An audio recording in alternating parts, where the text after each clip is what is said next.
Policia e Fierit ka njoftuar arrestimin e 2 personave të përfshirë në incidentin e mbrëmjes së djeshme, ku në një lokal në lagjen 8 Shkurti u raportuan të shtona me armë zjarri pas një konflikti mes 2 shtetasve.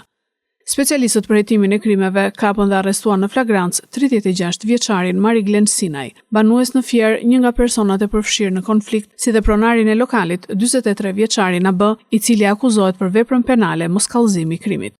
Ndërkohë vijon puna intensive për kapjen e personit që dyshohet se ka qelluar në dyshemen e lokalit me armë zjarri 33 vjeçarit Romeo Çako, banues në Fier, i cili është shpallur në kërkim.